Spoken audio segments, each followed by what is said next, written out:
Good evening and welcome to another OSR Tabletop live stream with DM Bluddworth. And this was somewhat impromptu. I was thinking about talking about the Unearthed Arcana 2022, the new One D&D concept that Wizards of the Coast is trying to produce. And I typically do not talk about on my channel. I typically don't get too involved with talking about fifth edition or what Wizards of the Coast is doing. However, I wanted to address this because I see many implications of what they're intending to do, or at least that's what my perception was that there was, implications of what they're looking to do for not just Dungeons and Dragons, but and not just for a 5e moving forward, but potentially for how people look at the OSR and how they look at the older editions of the game. And once I started actually digging through the document myself, I started to realize that some of the pundits out there on YouTube, or at least one in particular, is kind of mischaracterizing what no future editions means, or just what one D&D actually stands for. So let me just address some people coming in already. So welcome, Piedar Ruan. I hope I say your name right. But welcome back. It's been a couple of weeks since I've seen you on the channel, because I haven't done that many live streams in the last couple of weeks, and so it's always good to see some people returning. And feel free to put in any comments if you've taken a look at the first installment of Unearthed Arcana, the character origins. So definitely feel free to jump in there. And I'm just going to start picking apart this. So I printed it out. It's 22 pages, and most of it is dealing with just at this point. I would have to say, I imagine that this is just a very, very basic draft of what they intend to do. And again, I will lay out a couple of the things that, to me, kind of overturn what others are saying as well. But I think that there are some concerns both here and in some of the interviews that Wizards of the Coast had done. So let me get to the rest of the people coming on in. So RPG guy, hello, good to see you. And I am still waiting for Modifius to send me the hard copy of that book. I actually have to look and see where their solo guide is actually gone to. I know it was probably out of stock when I ordered it, but I still got the PDF anyway. But it's been quite a while, so I'm hoping to get it soon. John, good evening. Dented Helmet, I think you're pretty new as well, so welcome if this is your first time. If not, it's good to see you back. They divided D&D through editions in the past, and it was a nightmare business-wise. That's why they are not announcing a new edition. Yeah, and I think that's a major point.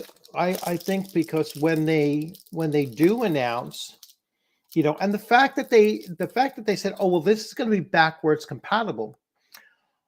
When you say it's backwards compatible, that means that you're admitting that it's a different system, or it's a revised system that, at the least it's a revised system that you could still use the older books and still participate with it. But one individual that that I do watch his videos just to kind of see the far end of the pool, says that this backwards compatibility, or One D&D, ends all other editions. It brings all of the additions, I mean, all of the additions forward. And that's not what this document actually says. So either he hasn't read it, which I believe he probably has, or he's just being disingenuous and trying to hide the fact that this is not, in fact, an all-inclusive One D&D. It is just 5e, and I'm going to read it to you. So it says, this document is the first in a series of Unearthed Arcana articles that present materials designed for the Player's Handbook coming out in 2024. The material here uses the rules in the 2014 Player's Handbook, except where noted. Providing feedback on this document is one way you can help shape the next generation of D&D. Again, if you're moving to a next generation, you are clearly drawing a line between 5e and what comes next. All right, and so even in their own verbiage here, although they're saying it's using the base rules of the 2014 Player's Handbook. So again, it is certainly not backwards compatible beyond 5th edition, going further back than 5th edition.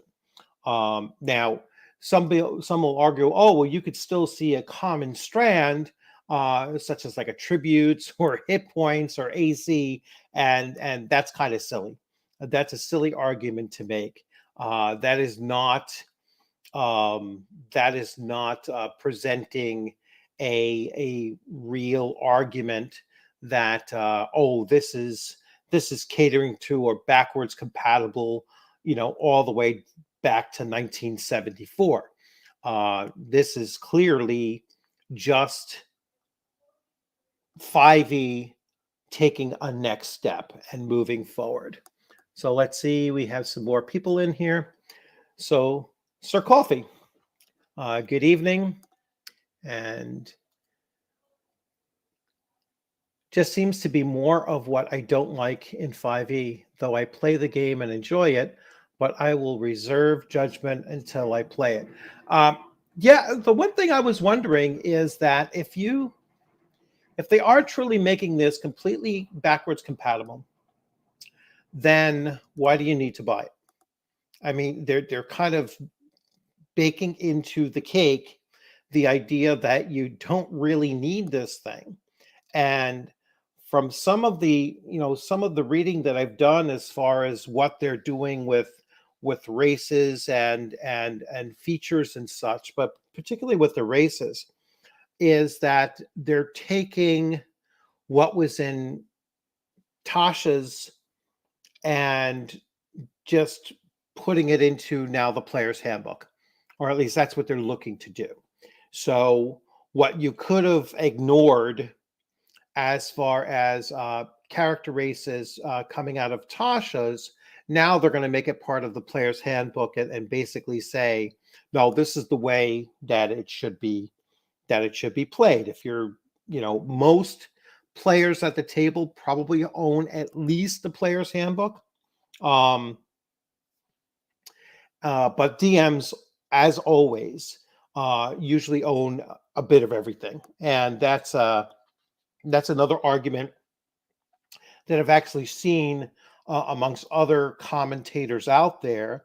But I haven't come across too many commentators. There's certainly those with a lot of subscribers, so these are people that kind of count on having some connection to Wizards of the Coast, or at least not getting completely ignored by Wizards of the Coast. And so very few have actually come out and said, this could be a detriment to whether it's Dungeons and Dragons, the brand, or, I haven't seen anybody say that it has a real impact on the hobby as a whole, unless, of course, it leads to another fourth edition-esque kind of loss of players. Then, of course, the OSR is going to benefit from it. We'll continue down. So, Dented Helmet greetings, everyone. It is the first live chat compelled by a great topic. Yeah, well, it's not my first live chat, but it's if this is the first one talking about this topic, then that's cool, because you're probably right. I haven't seen anybody do like a live round table. And if you want to come into this and talk live, I will certainly put up the link in a few minutes. And the first 6 or 10, I don't know how many people can actually get in on this. At least 6 can jump in and talk a little bit about it. So let me continue. My big concern is that they are going to consolidate everything in-house in a manner that is overly controlling manner. Absolutely, they're doing that. All right, they've actually stated that that's what they're looking to do. For example, not having the material available for the likes of Drive-Thru RPG and Roll20, and this is where I think Drive-Thru RPG and Roll20. This is where they need to respond very quickly, because the writing should be on the wall for them. All right. What they should do is they should start looking, like Drive-Thru already gives a lot of exposure to non-5e materials out there. So there's no real major change to them. They're already doing that. Now they're connected to one bookshelf, and so that kind of merger that they made, I think, was to give them some cushion for this upcoming change with Wizards of the Coast. So I think they were preparing for this announcement. Now Roll20, on the other hand, has I believe it's over 50% of the games being put on being run on Roll20 are 5e.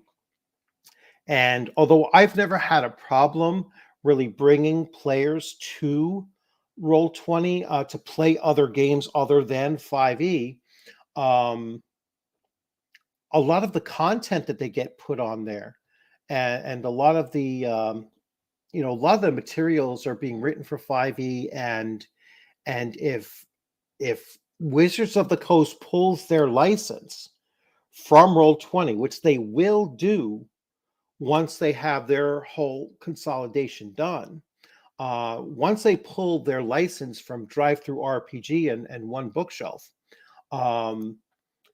and consolidate it over under their own umbrella, which has always been the plan. This is why they brought in these very tech-savvy CEOs and other corporate heads, of their division. This is why they moved Wizards of the Coast to the digital division, all right, of Hasbro, is so that they can now fully digitize this. So let me continue with some more comments.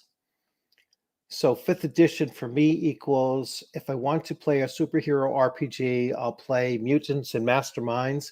If there is no risk of death, go play Monopoly, or Chutes and Ladders. Although if you step on the chute in Chutes and Ladders, you still lose a little bit. So that might be too hard for them to handle. Yes, and one of the changes that they actually made in here, or at least suggesting in here, is that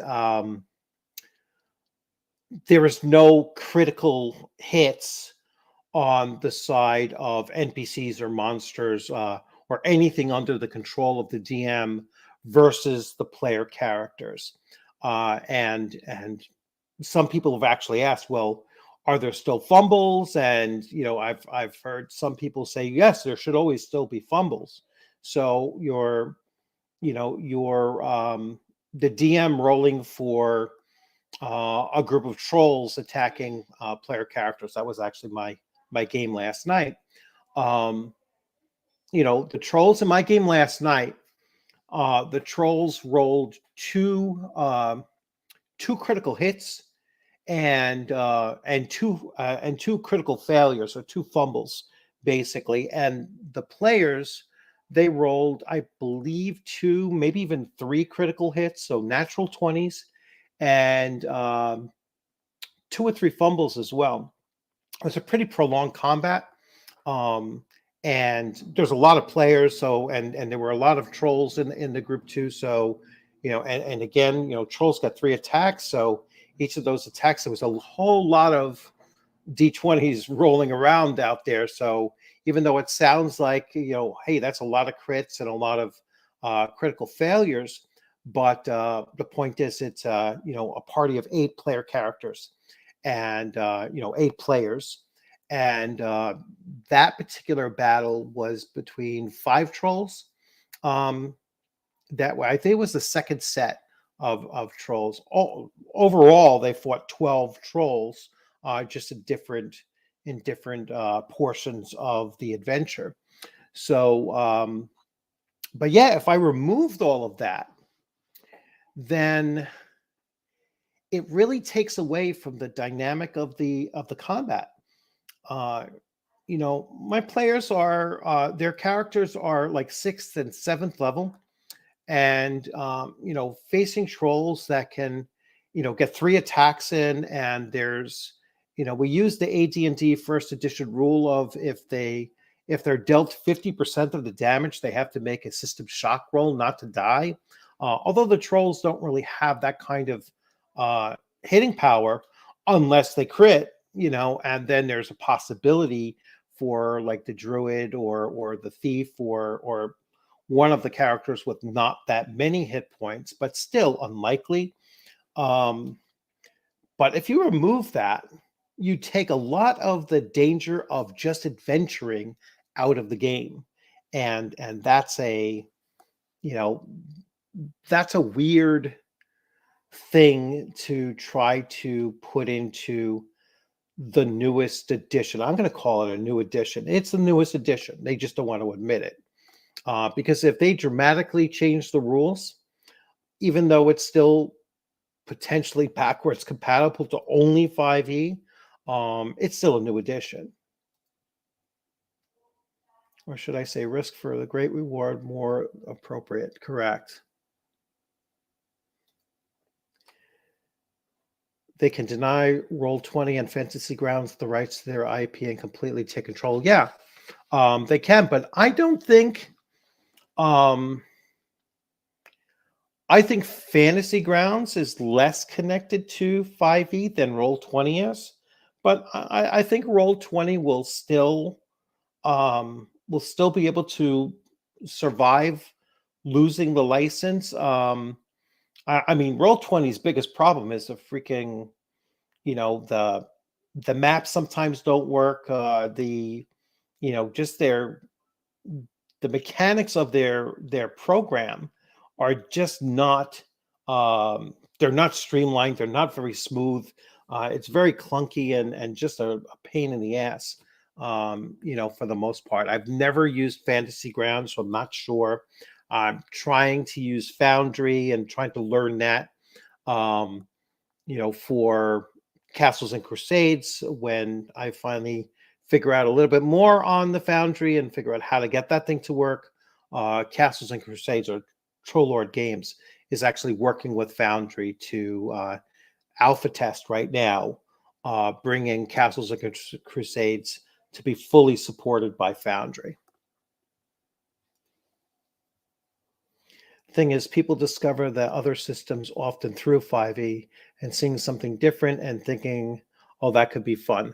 Yeah, I mean, 5e is potentially the draw into the hobby, but I think we have to remember that we're talking solely from, I think, a United States perspective of this. And yes, 5e is the biggest selling game, tabletop role-playing game out there.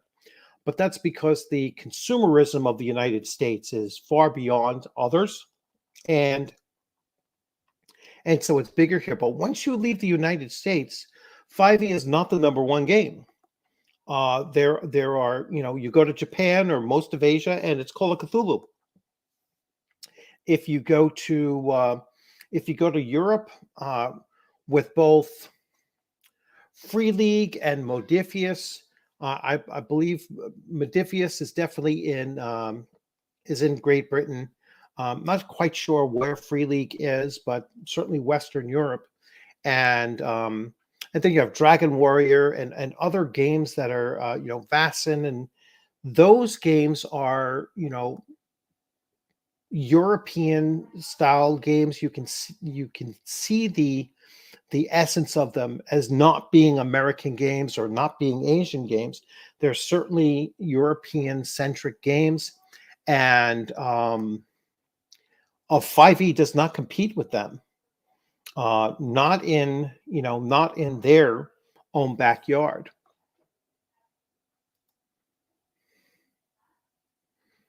All right, I am going to put up an invite here, and anyone who wishes to jump in, you can jump in up to a certain limit, and then we'll see. If you wish to join in, just hit that link, and when I see you pop down at the bottom, I will bring you on in. If you want to continue chatting live about this, let's see. The rules I've seen had as a DM, it was good for the goose, it's good for the gander. Yes, absolutely. I mean, to me, it doesn't make sense that you're going to take the element of dice rolling, which is, one of the key components of a tabletop role-playing game. You have the direction of the game master or the dungeon master.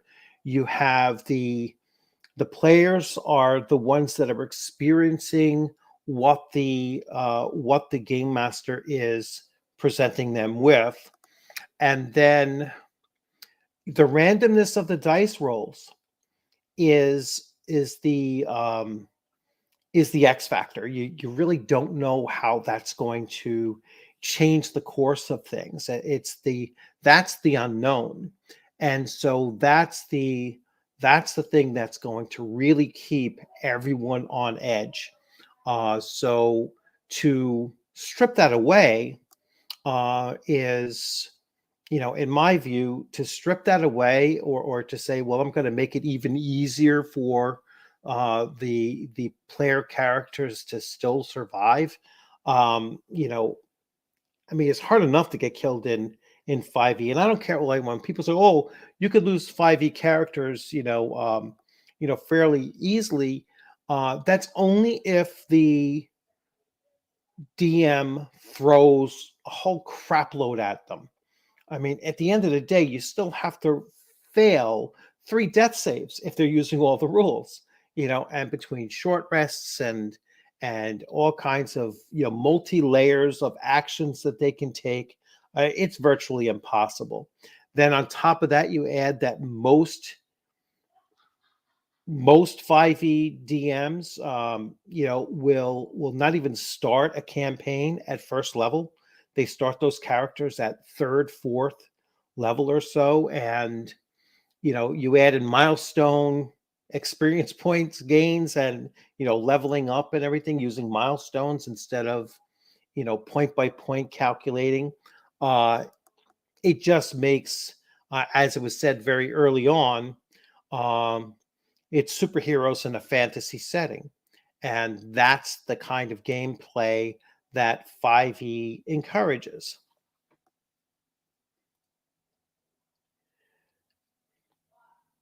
Yes, the enemy must be able to crit also.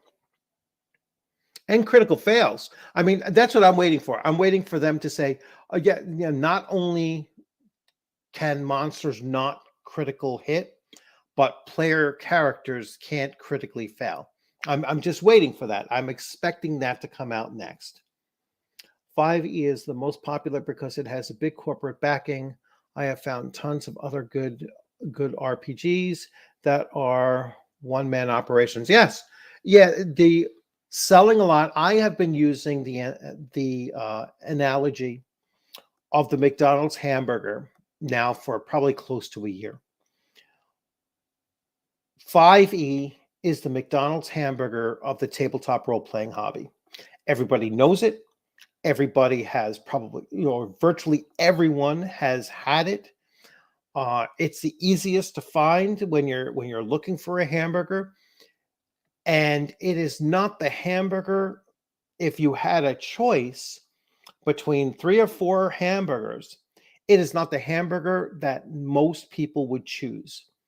They would choose any other hamburger but that hamburger, but because it is readily available and it's just well known that's why they go with that hamburger. So it's not about quality, it's about quantity. It's about accessibility. That's what generates it. Goes back to, to use another analogy, like a World of Warcraft. So World of Warcraft had about 11 million players, at its height, maybe even a little bit more at its height.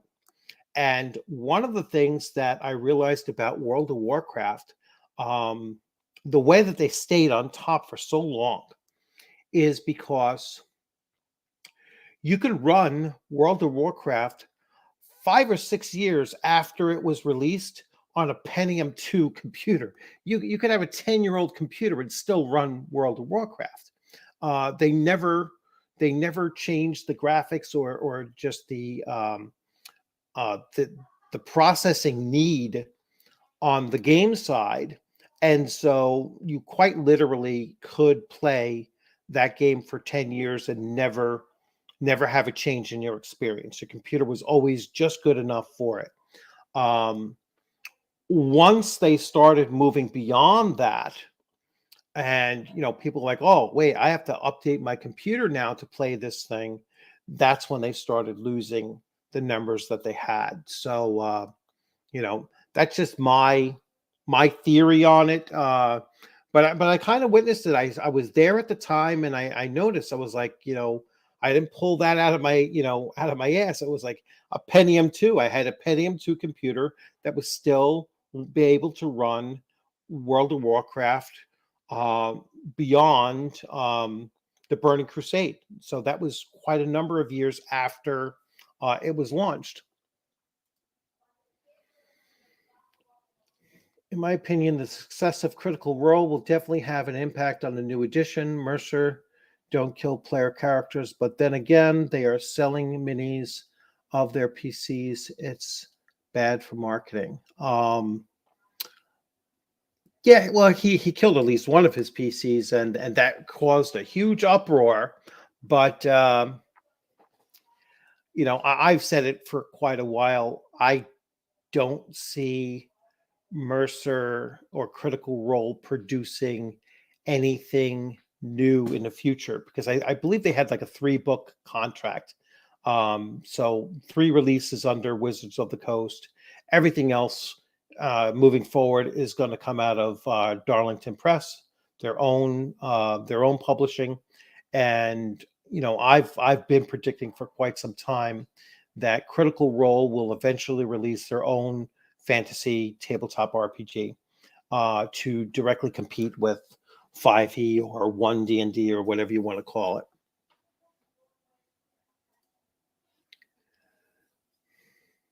Death in 5e is nonsense. They always come back somehow. Yeah, that's the other thing. I mean, I've always been brought through the hobby with my DMs very early on. I had one DM, our DM Adam. He made it virtually impossible for you to find resurrection spells. It's like when your characters were dead, your characters were dead. And we begged him one time, one of our players, Steve, he really, really wanted his character to come back. So Adam turns around and says, "Okay, I am going to put a resurrection scroll out there, and you'll have to follow the leads, and it's rumored right now, and you're going to search for it." He put it in the Tomb of Horrors, so we lost. We had a total group wipe the first time we went in. And then the second time we went in, some of us with our primary characters, we went into there, and myself and two other players, we bugged out. Once the party got cut in half, we were like, "We're out of here, goodbye," and that was it. And no one at our table ever asked for resurrection again. Yeah, if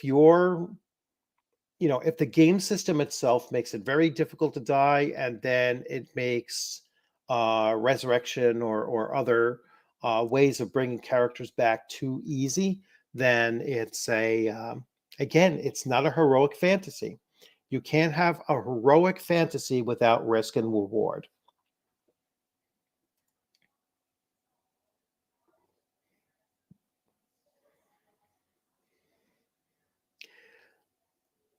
Yeah, you'd have to throw a whole lot of crap at them. I mean, I've played in games where characters died, but fifth edition games. But in every one of those cases, though, I'm almost certain the DM did not allow for all the death saves. You might have gotten one death save, and that was it. And if you failed it, you died. It was simple. It wasn't like you have to fail 3 in a row in order to die. It was just one and done. Good to see you, Long Shot.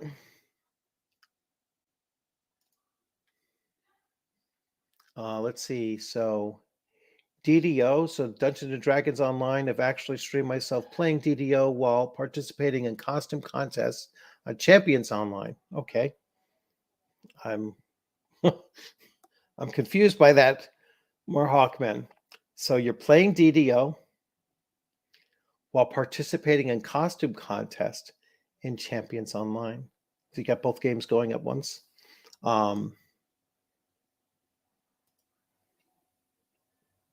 Hey, Cal. Again, I put up the link a little further up if anyone wants to jump in.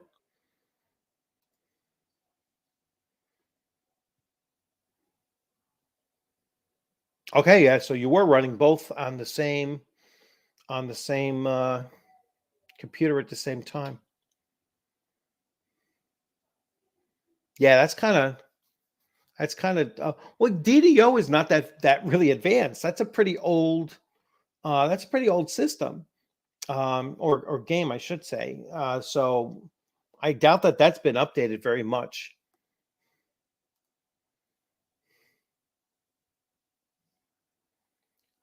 Critical Role can be the new Paizo. Yeah, it certainly could. And I think it has better writing. I think it has better writing, or will have better writing than Wizards of the Coast has. I think even most people consider that Paizo has better adventures than Wizards of the Coast has for 5e.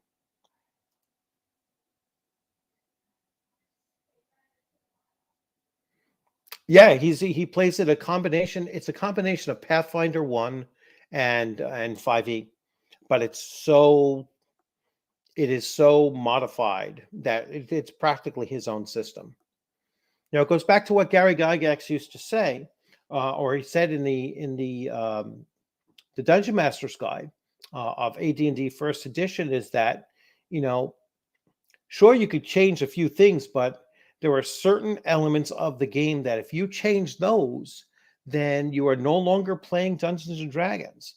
And some of the things that he was on record for talking about, you can't change attributes. You still need hit points and armor class. You need, and I know this is going to shatter all the ideas of this, Demi-humans had to have specific racial traits, attribute modifiers, and class level limits or class restrictions altogether in order to balance out the innate traits that demi-humans had over human player characters. And the only advantage that human player characters had was the fact that they had no level limit for any class that they chose to pick. All right. And so that was the trade off. So when you were rolling up your AD&D first edition character, let's say, you roll your attributes, right? You roll your attributes out and you start looking at, all right, I have a couple 14s, I have a whole bunch of 12s, so I have a 10, whatever. You have a nice mix of numbers there. Then you start thinking about, well, what character class can I fit this into? All right, I could start to see, well, I can't be this character class unless I chose an elf. Now an elf, now I can do it. All right, and that's where the meaningful choices start to come into play. Is that you didn't always get the best rolls when you were rolling 3d6 unless you use some of the other optimal ways of doing it, and in some cases people were still using roll straight down the line in order. 3d6, that's it. Not 46, drop the lowest, which is usually what I use anyway, but and then assign the way you like. But I've had players of my own thing make the choice of saying, well, I'm going to play this just so I can unlock that character class. So I'm going to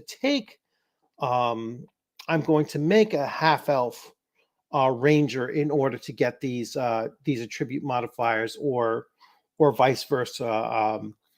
I mean, it's an important thing to have in character creation.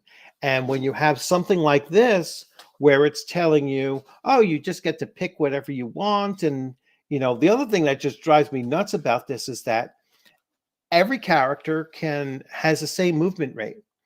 And again, it's like, it makes no sense. All right. A halfling should not have the same movement rate as a Goliath. All right. It just, no accounting for it. I mean, the size does make a difference. That's why they had slower movement rates. And the human sizes on top of that. I mean, I could see that you might have small humans versus medium size, but 2 feet tall. I mean, that's, I don't even think that's, I'm not sure. I'd have to look at the Guinness Book of World Records to find the shortest person that has ever lived. And it's probably still not 2 feet. It's probably still higher than that.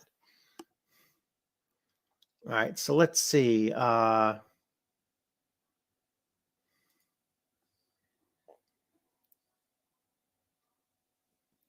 Everybody homebrews. All right. There is no way that someone, when people say, oh, I play it raw, I play it strictly the way that the books, that's bullcrap. Everybody homebrews. You might not homebrew very much, but everybody homebrews. The most common homebrew is at first level, maximum hit points at first level. That is probably by far the most common homebrew that I've ever encountered.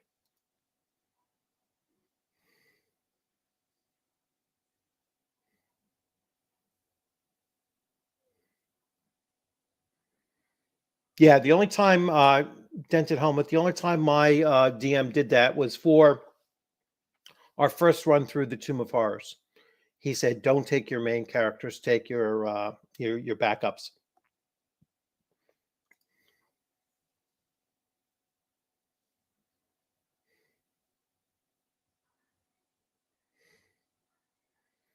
Yeah, when I was reading this here, so the 1000 Cliff Dive, I've never watched I've never watched very much of Critical Role. I don't think I've ever watched an entire episode.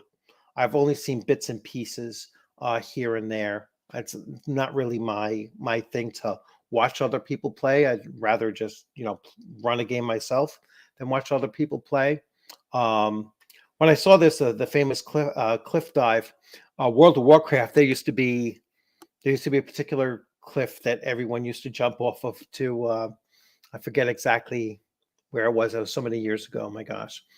But let's see. I think DDO has a rather low performance requirement. Yes, it absolutely does. Pat Mercer publishing his own homebrew would probably be better than the official. It most certainly would be. It most certainly would be, because even though it will be, filled with, diversity and all of that stuff, you're going to have all of these different, fairy folk and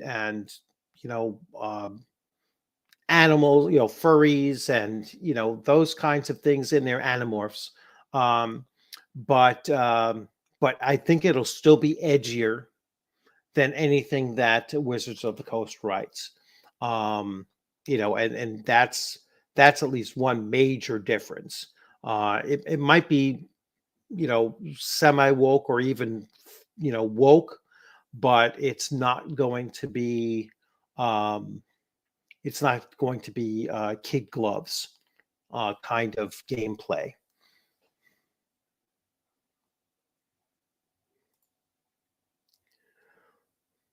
I'll throw up, in case anybody wants this, I'll throw this back up there again. If anybody wants to join in, it is right there in the comments. Hey, Ducato. Always good to see you in here. So Ducato, if you weren't here on the very beginning, I just want to point out that One D&D is only backwards compatible to 5e. All right, 2014, they specifically say it right in the document, right at the very beginning, that this is using the 2014 Player's Handbooks. So you are not taking the 1979 Player's Handbook or the 2003 Player's Handbook or any of those other Player's Handbooks, Dungeon Master's Guides, or Monster Manuals, and combining them all up and bringing them forward, and everything is backwards compatible beyond 2014. And they've said this over and over again. I mean, they said everything pre-2014 isn't even canon. All right. And so everything post 2014 is the only thing that Wizards of the Coast is looking at. They're totally ignoring even their own former products. All right. So there's no 4E, absolutely not. And there's no 3E in their mindset for this. They're just looking at 5E and moving forward. And they're not describing it very well to make you think that this is not either a super revised edition, if not a full edition.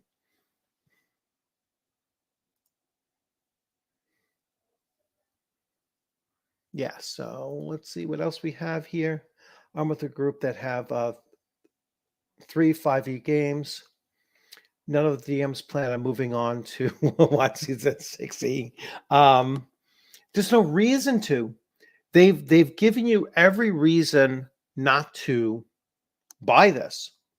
As soon as they said, "Oh well, it's going to be completely backwards compatible to 5e," then why buy it? You don't need it.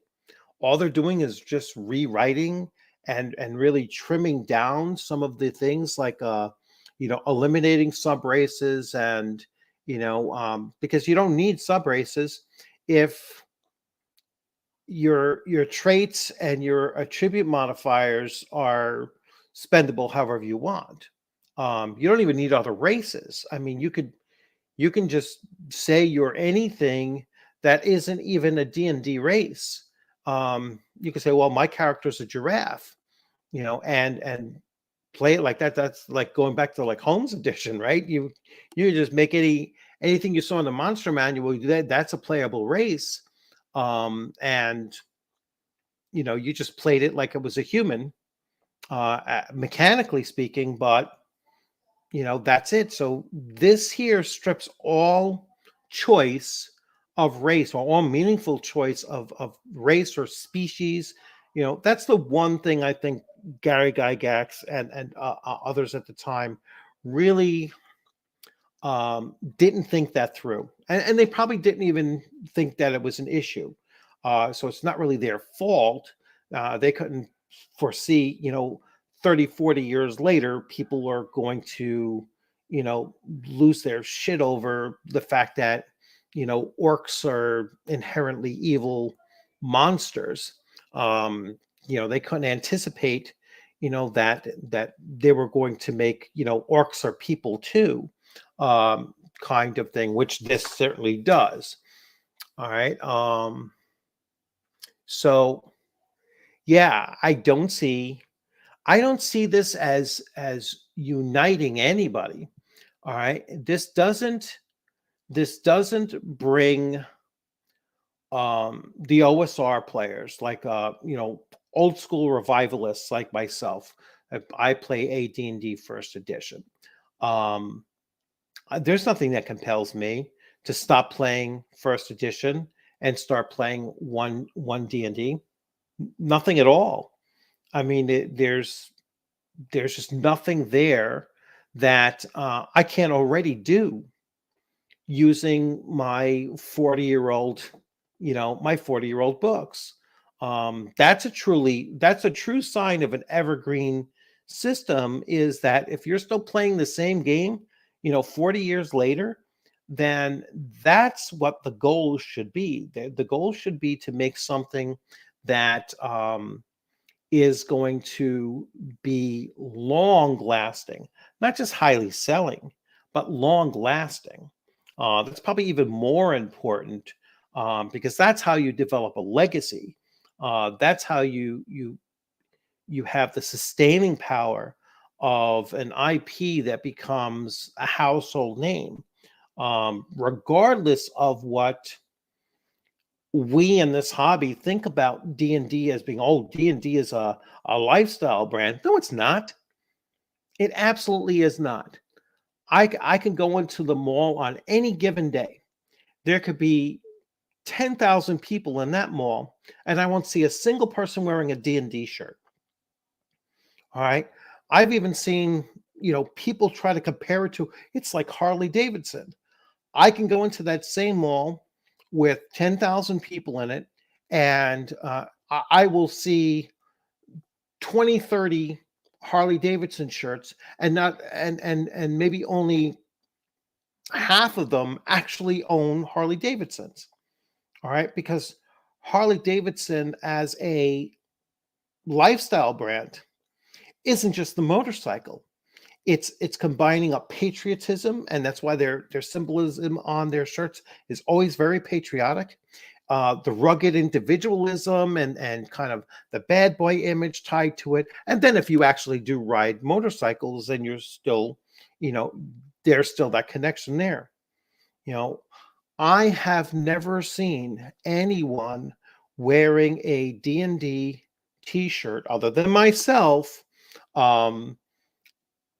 I've never seen anyone wearing a D&D shirt out in public, just randomly out in public. Even in game shops that sell 5th edition, that sell, Magic the Gathering and everything. Even in the game shop, the employees aren't wearing D&D shirts.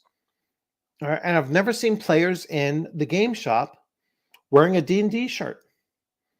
All right, and only on the days when they actually advertise that they're running one game a month of D&D. Any other given time, every single table is Magic the Gathering or some other some other card battle game.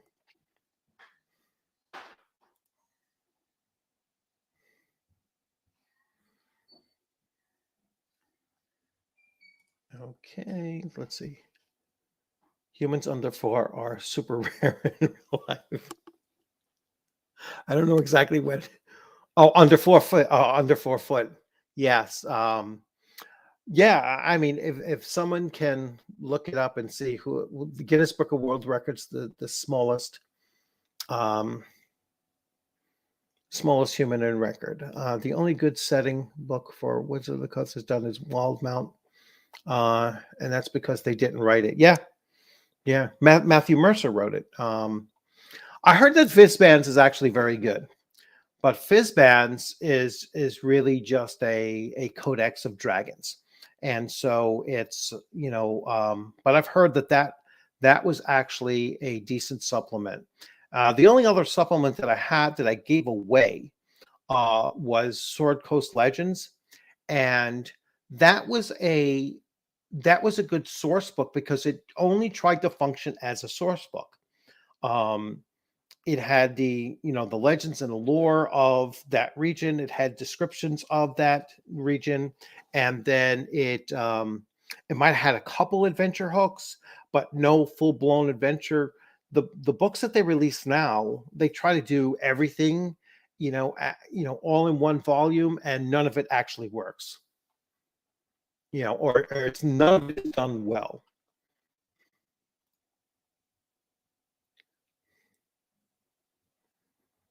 Yes, absolutely. I mean, it is. It's ridiculous that halflings and humans can move at the same rate.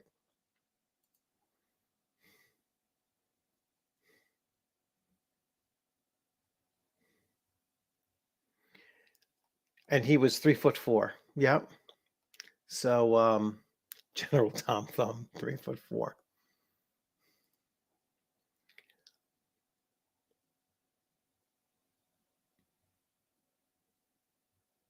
Yep. Let's see. So again, I'm going to put this up here. I put a link. If anybody wants to join in, you just click on the link and I will bring you on in. Anyone thinking it's backwards compatible with any other edition than 5th edition is definitely out of their minds. Yeah, absolutely. And I wouldn't even say that they're out of their minds. Totally disingenuous because it says it right in the first paragraph. I mean, it literally says, and I will read it again. This document is the first in a series of unearthed arcana articles that presents material designed for the player's handbook coming out in 2014. The material here uses the rules in the 2014 player handbook. Done. I mean, right there in plain as day, black and white, first paragraph tells you this is not backwards compatible to anything else but 5e. All right. It doesn't even argue that it is the one and only rule set that's going to come out of this. This is still called a play test. Could it change? Maybe. Has it been have they a well-established history of doing these kinds of things and then actually changing anything that you first read? Not really. All right. So, when they put this stuff out here, they have every intention. They projected it. They're going to take Tasha's and put it into the player's handbook. All right. And they're going to say, all right, now this is the rules. It's no longer a supplement. It's not, it's not optional. It's in the rules. Player character races don't exist. You get to choose your own you get to choose your own modifiers, your tribute modifiers. You get to choose your own traits and backgrounds, and then anything else that separates you from someone else with the same abilities is just cosmetic. It's strictly cosmetic.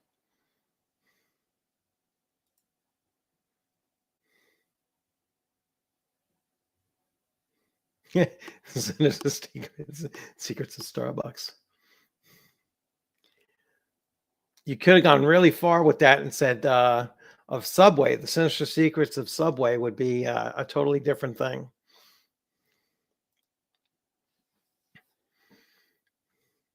But that would be more MTG and their judges program, going back quite a ways. But still, I went all the way for and said, yes, Gandalf, I know, which is crazy. You ordered all 25 books, which is just absolutely crazy. But hey, they're a great company. Troll Lord Games is a great company, and I hope you're a veteran, because you're a veteran. You would have gotten that at 50% off. But yeah, that's they have a lot of really good stuff. I'm going to have to reorganize everything behind me just to make room for all of the stuff I've bought. Only scrub the ends think they're backward compatible with other editions beyond 5 years. Yes, yeah, we're damaged. We're damaged. We're clinging. We're afraid. That was the other thing. We're filled with fear. There is nothing about One D&D that I'm afraid of, because it really doesn't impact anything. And that was one of the things I put in the description here. Is I wanted to talk about how this may affect the OSR. So I'm going to bring on our Hawkman. Hey, how's it going? the thing you were saying about dwarves earlier, Mm-hmm. that's actually one of those things that I spent a long time pondering as a teenager, because it was just something I read about in the book, and the concept fascinated me. And see, the actual there are actually groups of people in the real world who had, as a group, or tribe or whatever, an average height of 4 feet or less. It's just that they lived in the remote jungles like Borneo and places like that. Thing is, though, is that shorter than that is incredibly rare, and you may not have gotten to it yet, but what happened to Minnie Warren is apparently rather normal. Yeah. It's just it's just like giantism too. It's a very rare, very rare condition. Those individuals are not long lived. Well, in the case of Minnie Warren, Lavinia Warren, and I keep forgetting his name. Oh, I actually put it in chat. Oh, let me see. Charles Stratton. That was his real name. His stage name was Tom Thumb. Okay. They actually had some sort of hormonal deficiency, possibly caused by a genetic defect, but it was a genetic defect that was kind of like an on-off switch. The pygmies of Borneo aren't like that. They're just people who just have even today, those people with a, shall we say, good, modern, healthy diet are in the maybe 5 feet tall, because they're just genetically predisposed to be super short. Well, yeah, I mean, that's just how their particular group, which was probably very isolated, and that's just how their evolution worked for them. And unlike Minnie Warren, they don't have the problem of dying in childbirth, because your child happens to be born normal sized. So it's really tragic, interesting. But it's a very interesting topic, and it doesn't just because you're including those things into the game mechanics, doesn't make it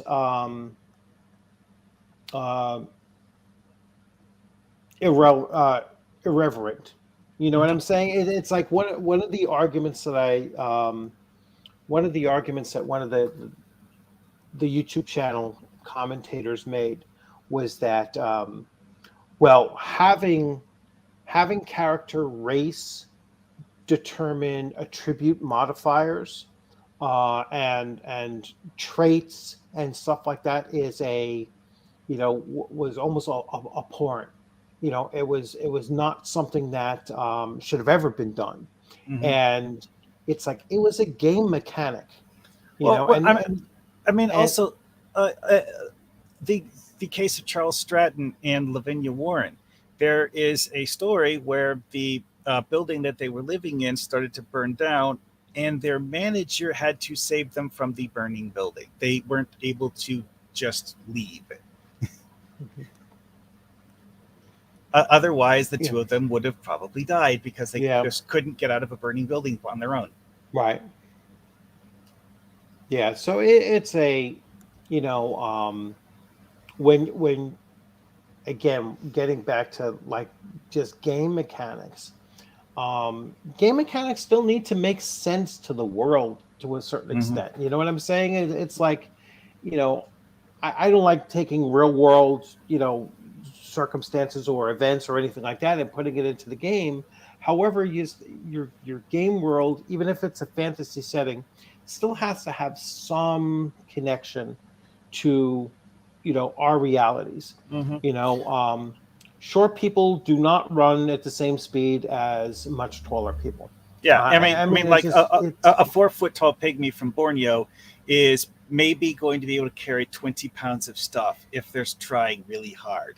Yeah, it's it's just the biology matters. It's like it is a science, and don't deny that science that those physical aspects actually play a role.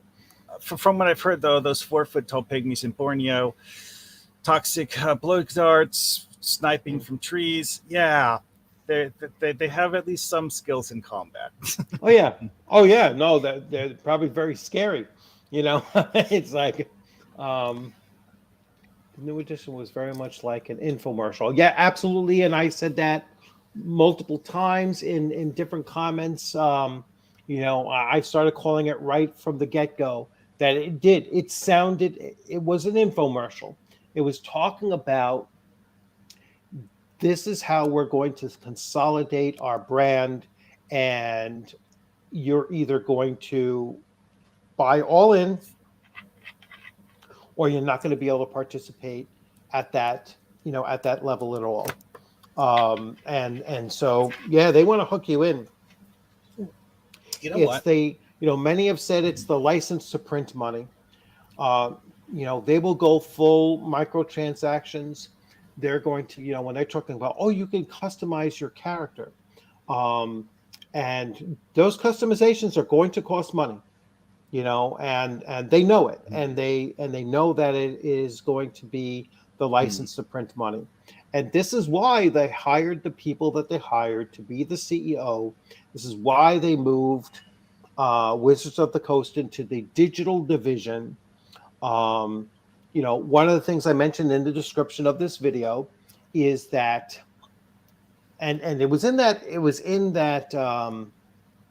one of the videos that they had done, or one of the interviews that they had done. This is what they're doing to the local game shop. The local game shop will still be able to sell the 5th edition or whatever, One D&D, the hardcover book, all right, at full retail value of $50, $60, whatever they want. All right, it is not going to come with anything that goes directly into D&D Beyond or whatever their other digital assets are going to be. Same thing with Amazon. But Amazon will, Amazon couldn't care less. So they lose selling, 5th edition or One D&D. I keep on calling it 5th edition. They don't care. They don't give a rat's ass. All right. So they'll lose a little bit, but it's the small game shop that is going to really suffer from this, because why would you buy a book and only get the book from the small game shop when you can go to Wizards of the Coast, buy that book? It'll come with all of the digital assets that go along with it.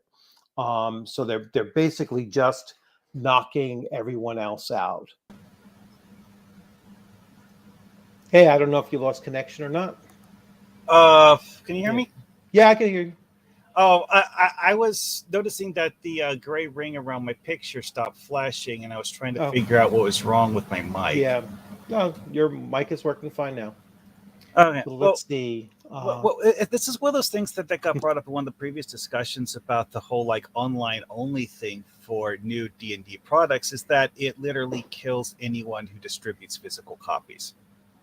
It just completely cuts them out of the loop. Yep.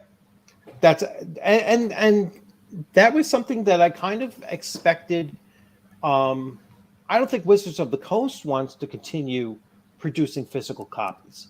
I mean, why print paper books when digital stuff is cheaper?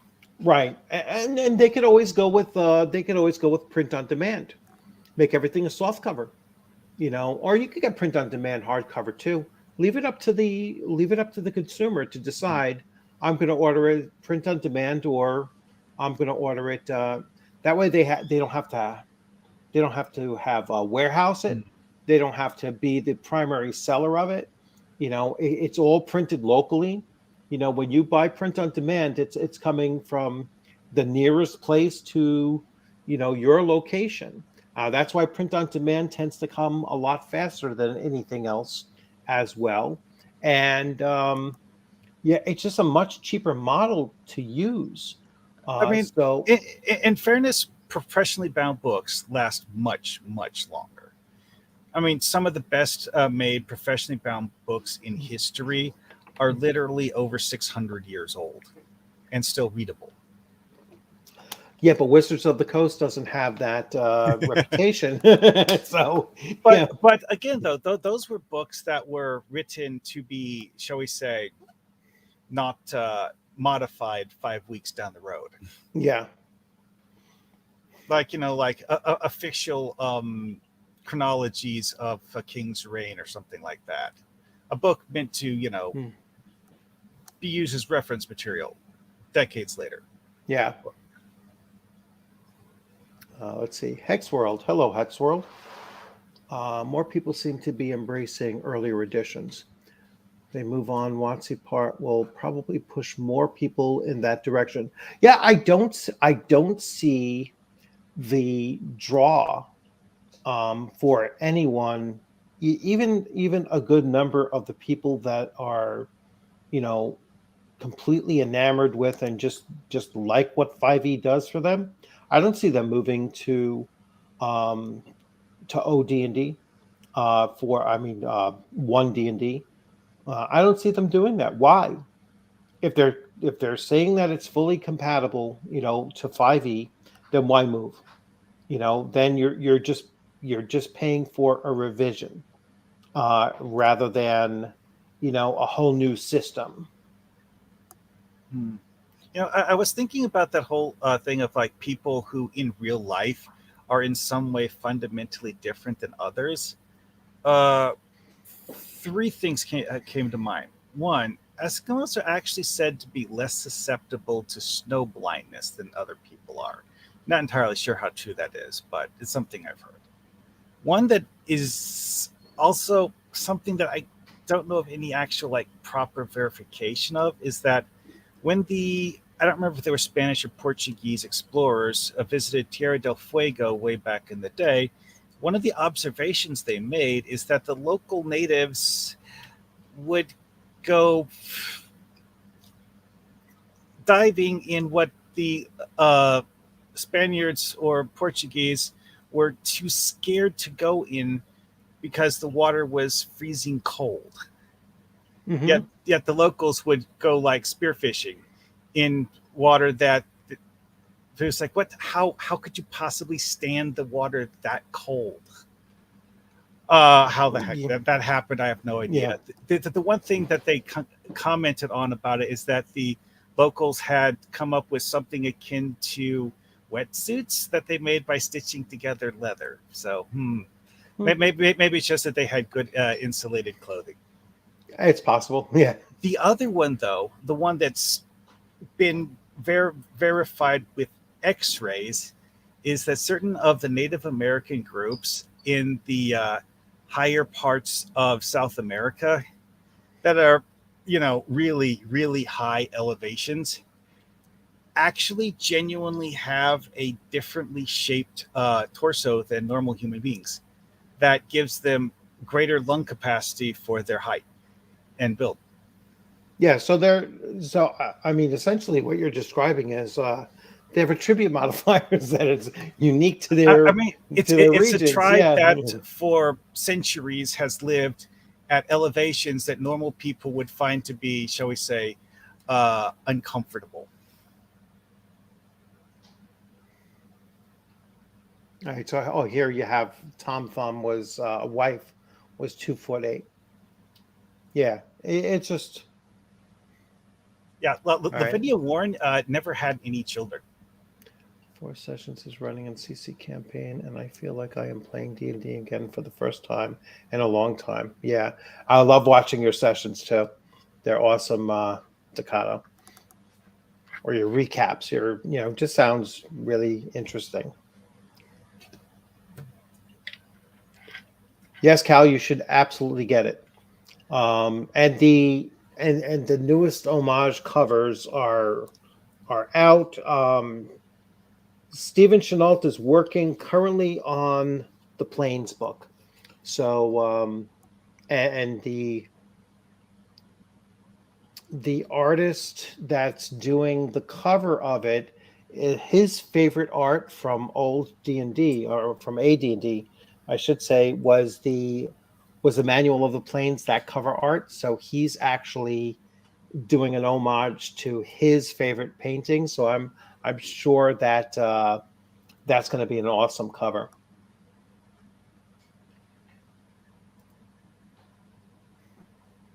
Yeah, you can probably see behind me, kind of. I'm still working on trying to figure out how where I'm putting these books. They could customize the bookshelf to add another layer. Yeah. No, I'm actually going to probably shift some of the things that I'm never going to use into the closet, and that'll free up some space. Yes. So sort the books by how long it's been since you read them. Yeah. And I do have a niece who does play 5e, but she doesn't actually own the books. So I'm going to probably end up giving all of my 5e or probably 3, 4, and 5 to her. That way she can have it, and then I'll clear up a lot of space on my shelf. Yes. Yeah, I can't wait. It didn't take that long for the books to come to me. So their delivery was pretty quick. Probably about a week for the books to get to me. So let's see if we have any other. Prima facie. That's a new name. It's a legal term. I'm kind of forgetting what it means. Prima facie, first look. Is that what that means? First look. I think it means like surface level inspection of something. Like like a first look. Yeah. Well, first impression, I guess. Yeah, our first impression. Yeah. Yes, loving the OSR space. Absolutely. The OSR is where it's at. That's where the innovation is. That's where the nostalgia is. That's if you have, I look at OSR as having 3 different meanings. So, you have old school Renaissance, which is the most common. And a Renaissance just means a rebirth. So that's where you have a modern game that's based on an older system. So, the way that the OGL works, you need to have something that's like minimally like 5% unique, and then the other 95% can be copied. So, that's what some people call like a just like a copy or a retro clone kind of thing. So that falls under Renaissance. I also use old school role playing to be represented by the style of gameplay. So sometimes you could have a modern game like Castles and Crusades, but has an old school feel to it when you're playing it.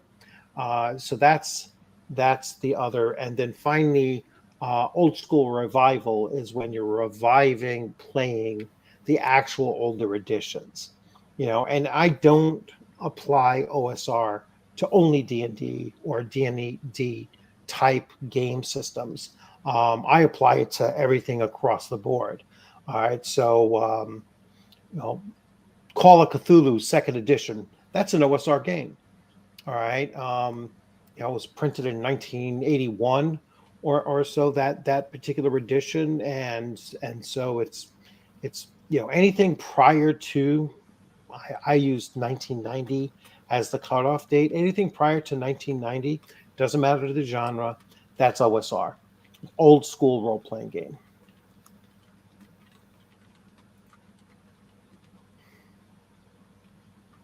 Yes, definitely did a kick-ass order of books. That's a crazy amount of books to buy in one shot. I've worn game shirts in public. Seldom does anyone catch on. Yeah, like I said, I've occasionally worn them out. Wore them just to go to, if I'm going to the gas station and back again. I mean, I'll do some shopping with it, but I, don't like to stand out that much as a nerd. But I do have a wife and kids who doesn't like me to go out and wearing those shirts in public. Logo T-shirts are something that is so common nowadays. Even things that have complex art on them, that people are too accustomed to seeing them to actually care whether or not they even know what this shirt has in the art. I mean, like my character avatar here. Does anyone actually pay attention to that? Not really. Okay, it sometimes somewhat annoys Max, but whatever. I'll see if Max can get on. He usually complains that he's still blocked for somehow he's blocked on my live streams.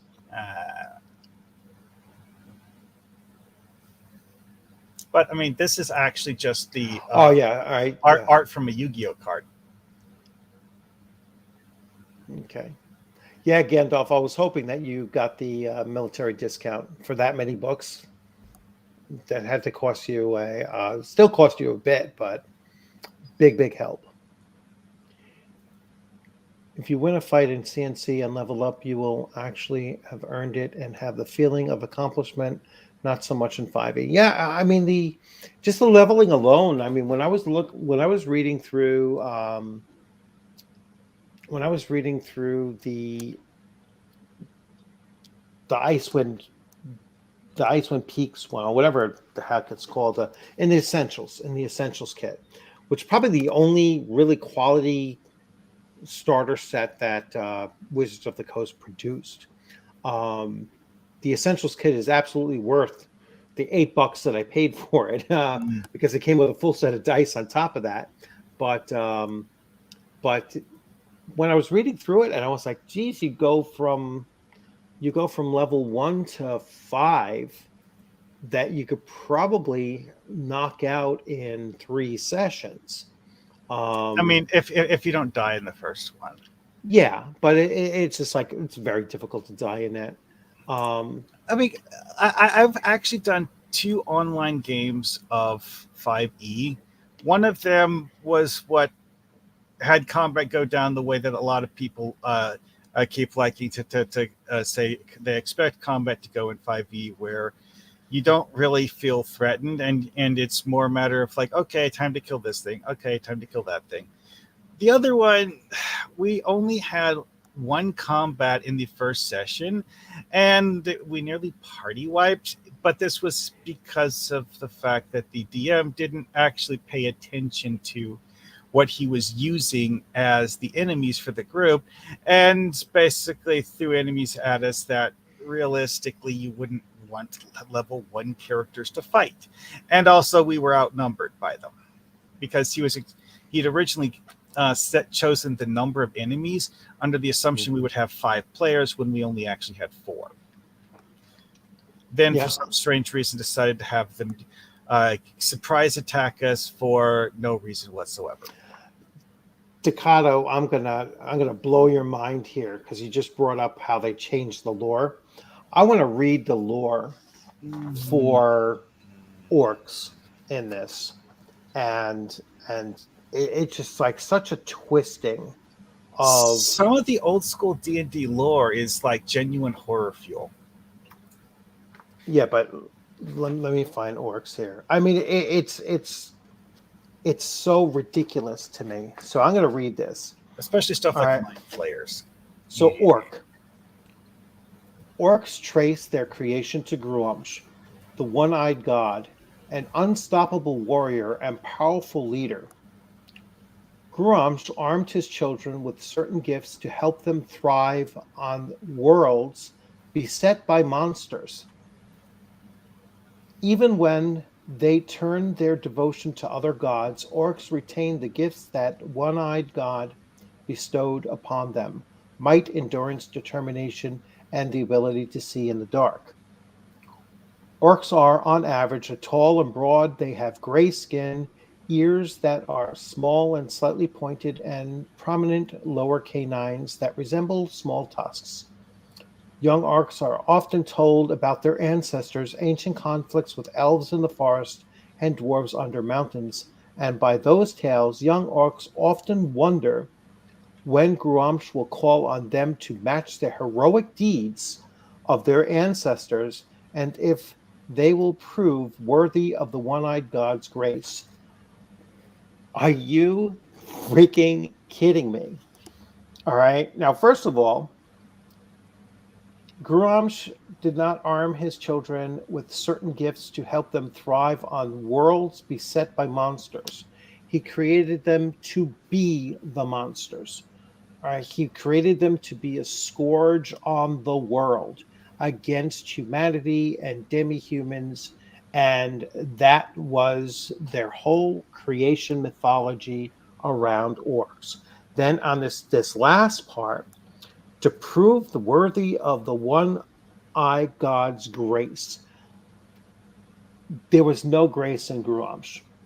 There was. I mean, it's just such a, it makes you think that they're talking about. I don't even know. I don't even know how to compare it to what they're doing here. They're making it like a child's story.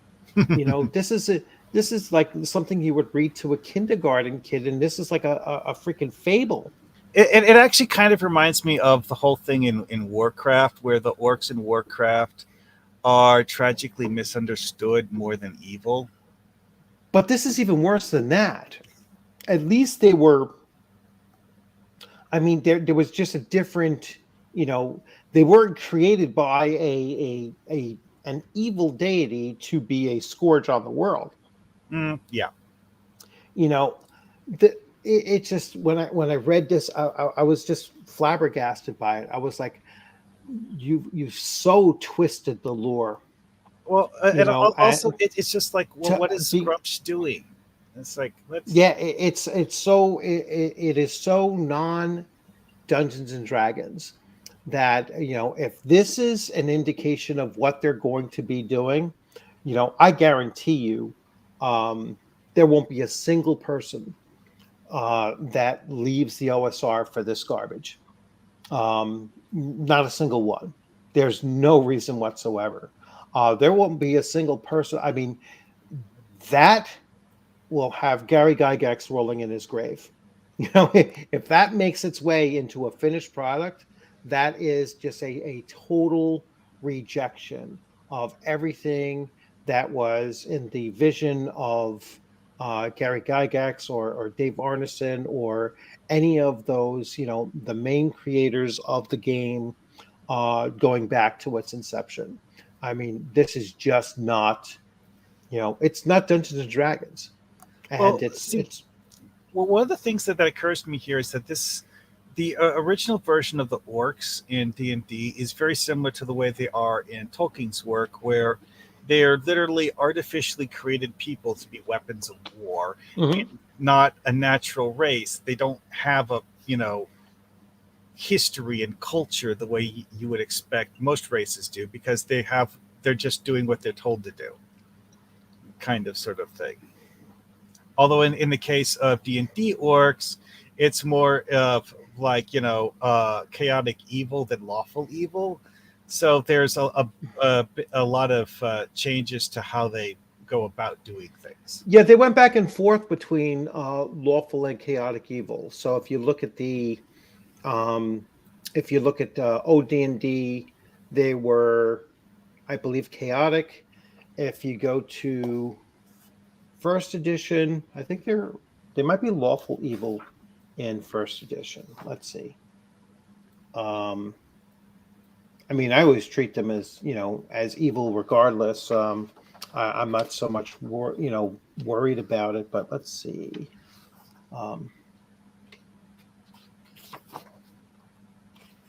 First, it would help if I follow my alphabet. It's like orcs here are lawful evil. Yeah, so in first edition they're lawful evil, and in the older, and I believe in second edition they might be back to chaotic again. I don't know offhand third, fourth, or I'm sure they're still evil in fifth edition. In the first printing, I'd have to unbury the monster manual there, but they've always been evil. It's just it's only since Tasha's that that Wizards of the Coast got this nonsense in their mind to we're going to have to retcon what orcs are and the whole lore behind them. The writing on the wall was when they did the Ravenloft setting. Yeah, when they started to when they anytime a company hires sensitivity readers, they expect that everything beyond that point is going to be crap. It's never a good sign, that's for sure. No, because like if your actual writers don't understand what they're writing enough to be able to do it properly, a sensitivity reader is too little too late.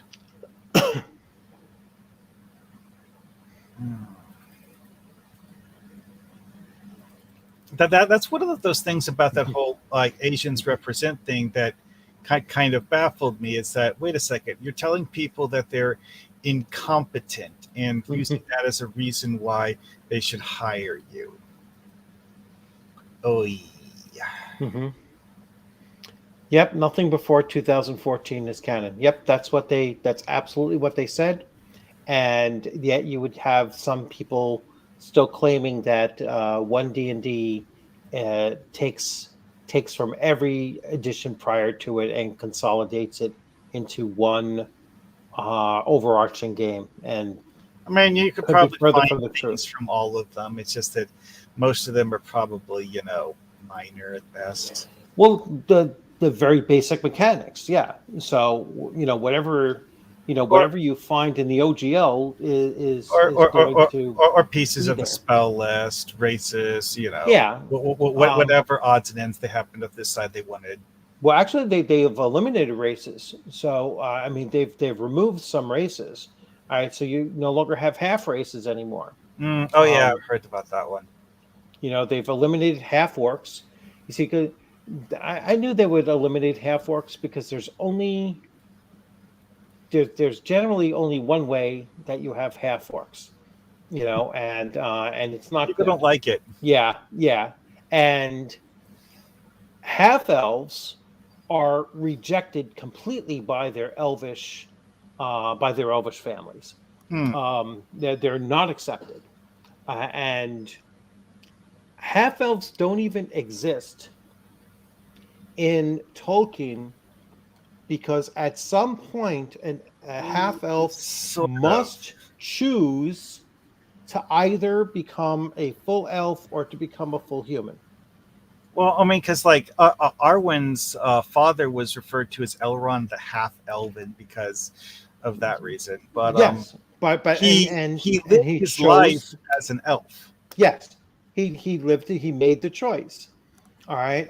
And his daughter chose to, Live as a human. yeah, to live as a human.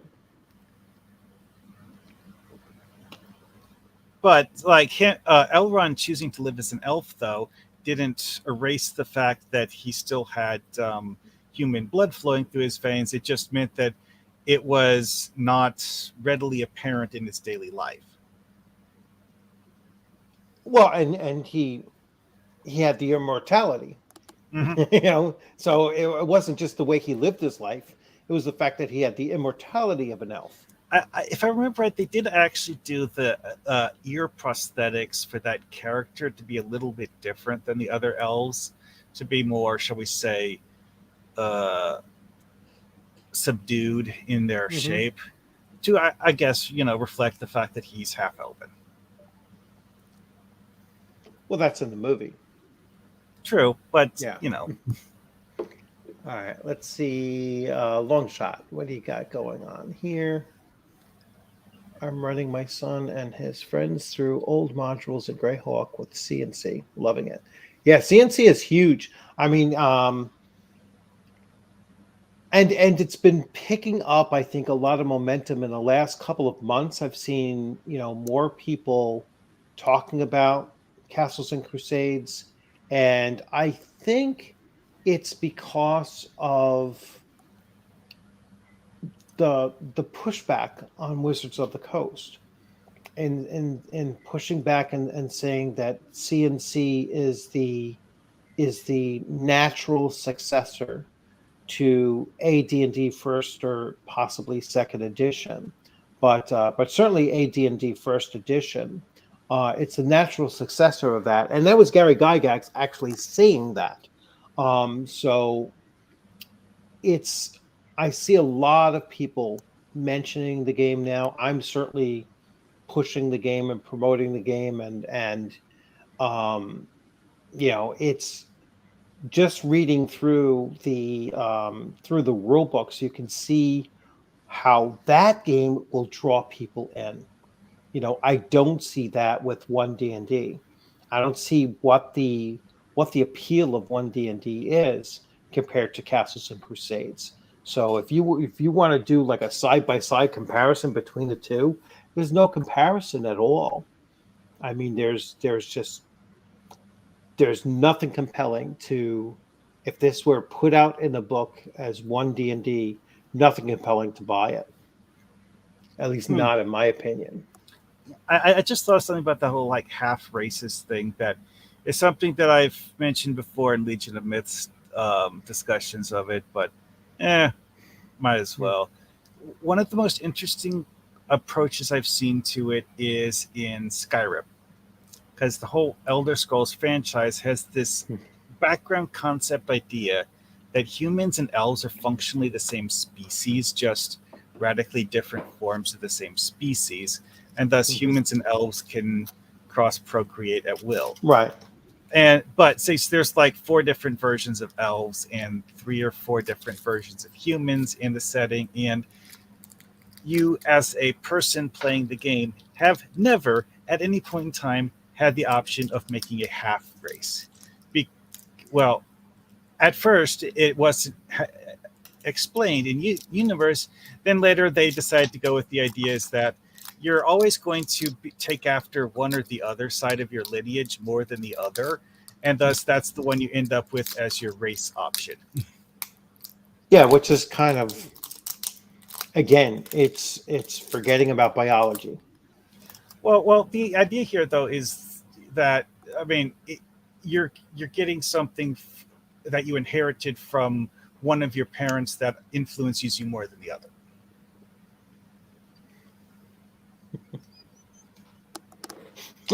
I'm reading dented helmets.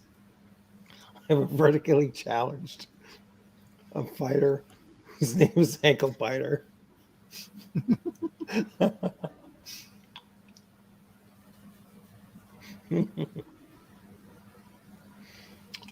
So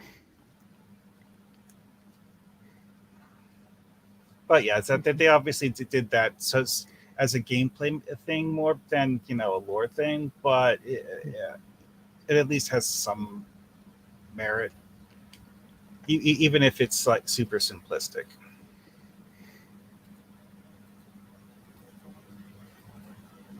yeah, I'm doing the same thing, Dakota, making room.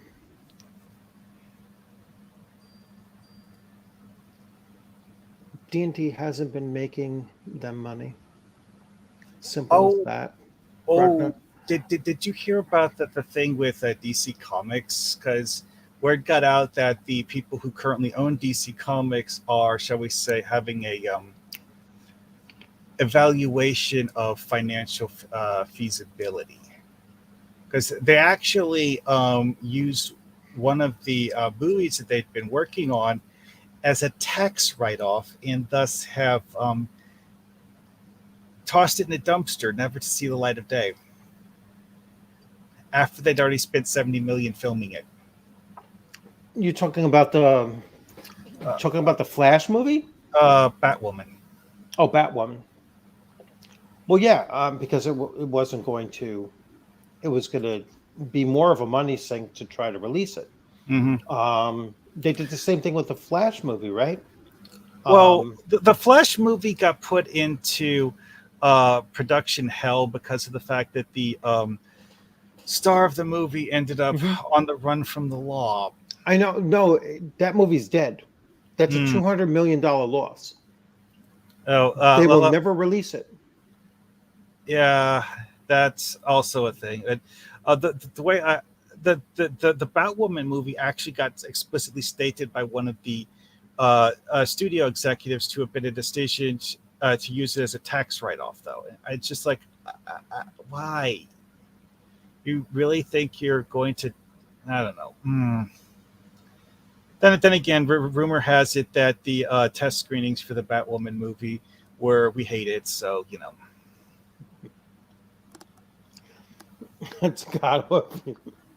Takano, if you put that on the other channel, he'd lose his mind. Okay, let's see. I'm looking for some new comments here. Let's see. I reside in one of the few places in the world which has bookstores on the Welsh border. When someone publishes a new book, buy an old one.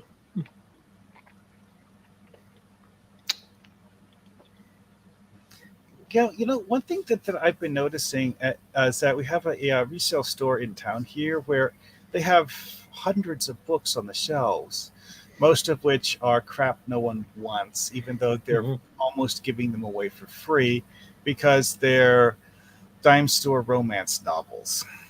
It's like, oh, another one of those. I don't need any more of those. And a lot of them have just been sitting there collecting dust for years because no one actually cares. Well, that's like the 5e books in my local game shop. They're the same. They're the same 20 or so books, about 3 of each, that are just stacked up on the shelf. I am so tempted to put like a little sticky note in the front cover of each of them and see if I go back once a month and see if it's the same book. I don't think they move. I think that they just sit there. Do a log on the sticky note where you each time you check it, you write down the date you last checked Yeah. it. Yeah, because I guarantee, part of the scam, and it is absolutely a scam. This is the way that they abuse the local gaming shop.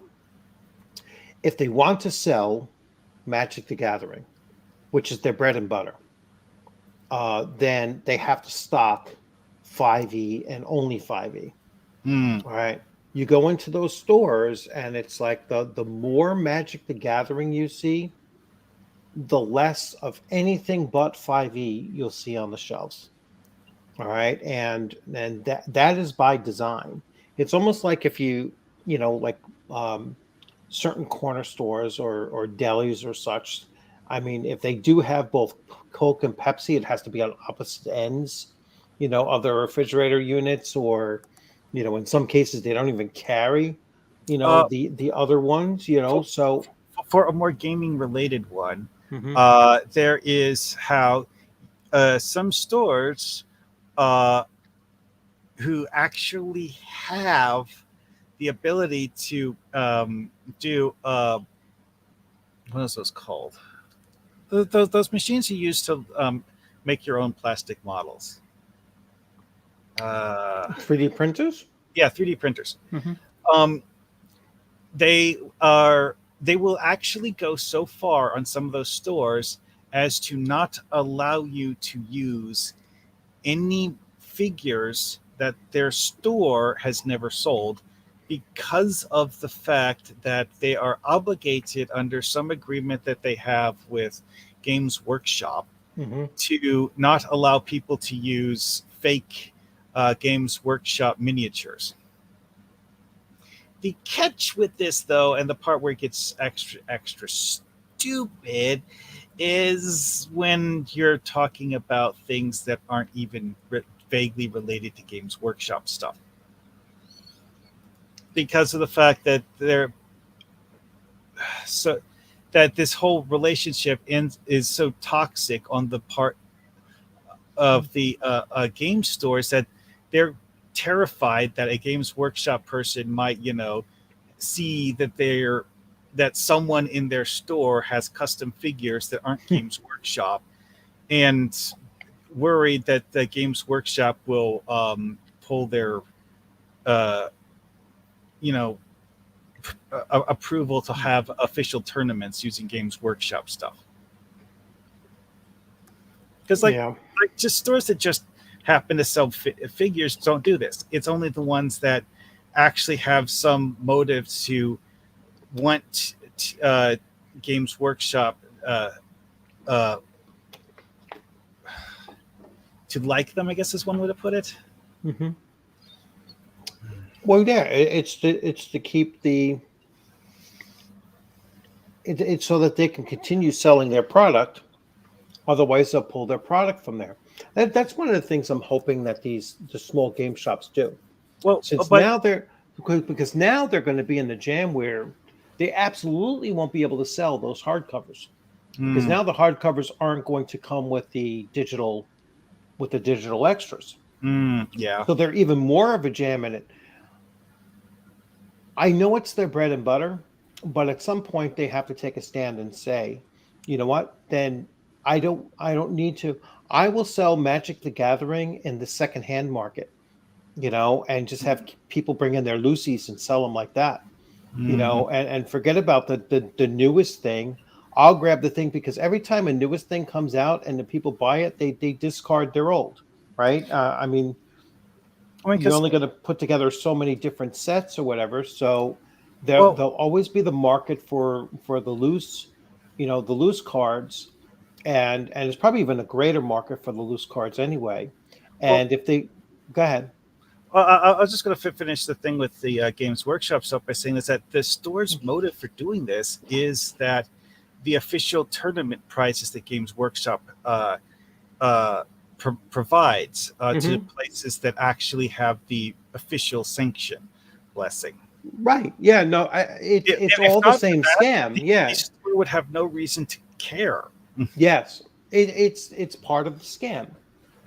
And it's the same scam that Wizard of the Coast has, that they hold over the local game shops. You either stock 5e and only 5e, or you don't get Magic the Gathering. And yeah, at some point they need to turn around and say, you know what? I'm still going to stock other RPGs out there, because I'm not going to move your 5e stuff. And if you want to restrict my access to Magic the Gathering, then fine.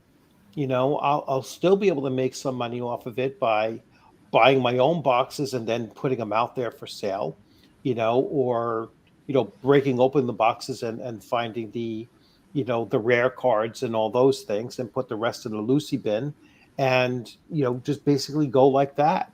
I mean, I've seen a lot of places that had a full, gallery of like, all right, so you would want this card from this set. All right, here it mhm. is. Oh Here's your yeah, price yeah. tag. No, they absolutely do, because that's the only way.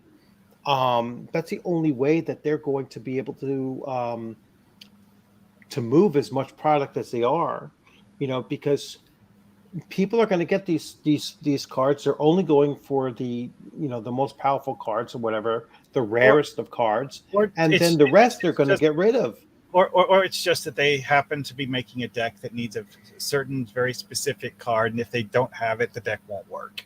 And Right. like, oh wait, I have to pay $20 for that. Fine, here. I mean, I've actually done that myself because, like, when I don't remember the name of the set anymore. Dang it!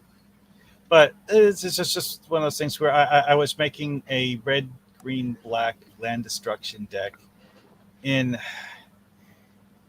I can't remember the name of the set, but it was the one that had like there's like a werewolves, vampires, and Frankenstein monsters theme Hmm. set.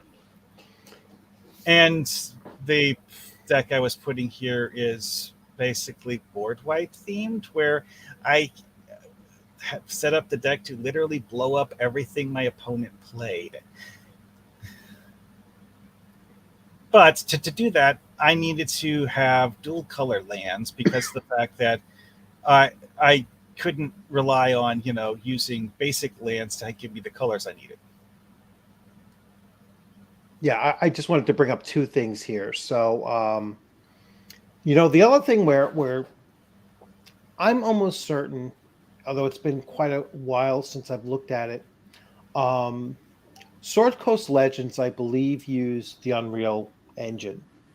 All right, so they already have a game out there that they own the rights to, that they can, you know, um, where you could build your own dungeons and do all of that stuff. It was actually a fairly well put together computer game that WotC dropped like a hot potato as soon as it was no longer pushing Descent into the Avernus.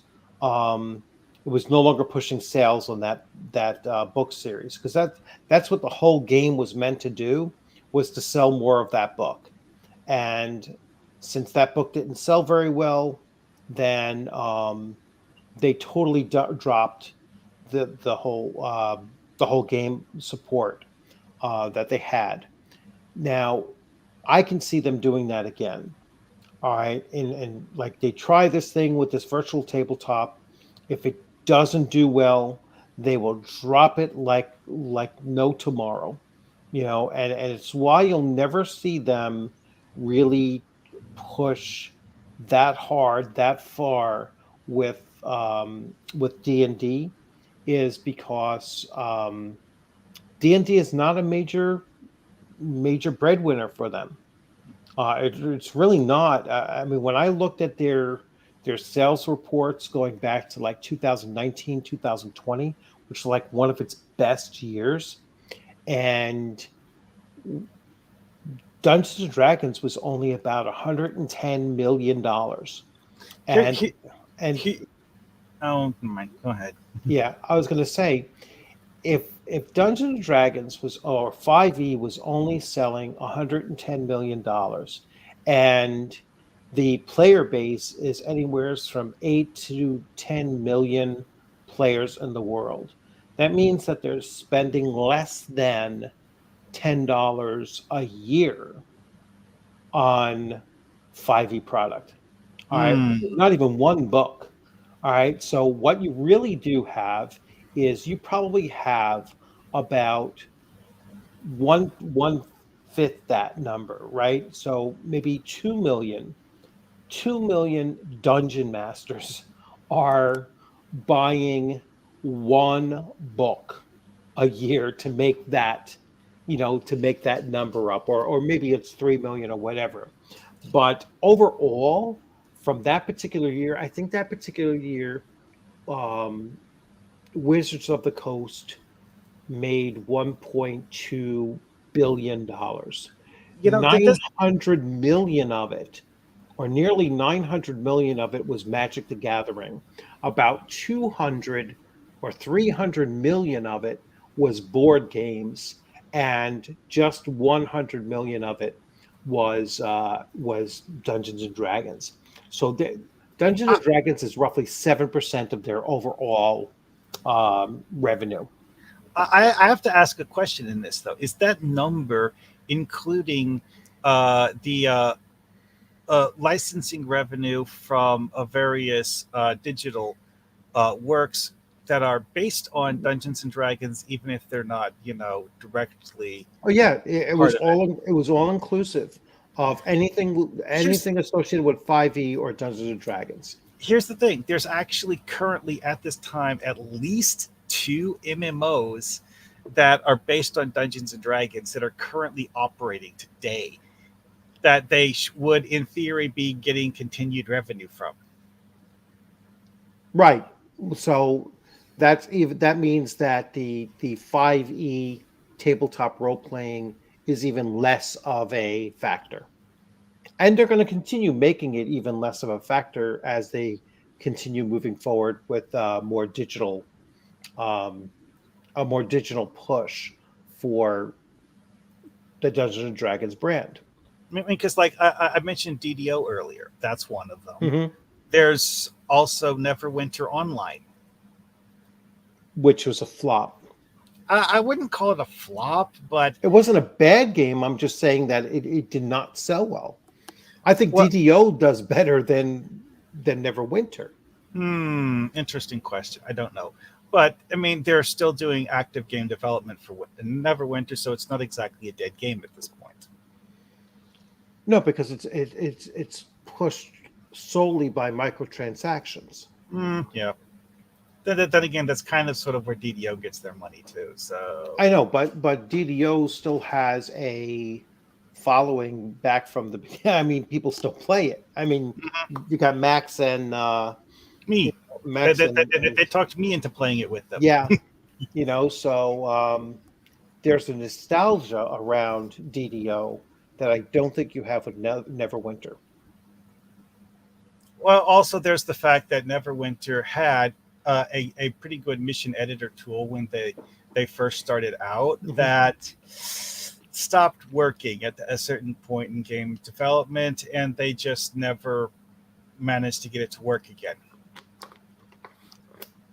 So they at some point officially discontinued support for it, which was kind of it was a major draw to the game prior to that, and then suddenly it's gone. And also at some point the devs decided to change which edition of D&D the game was based on, thus completely changing the way character skills worked. Right.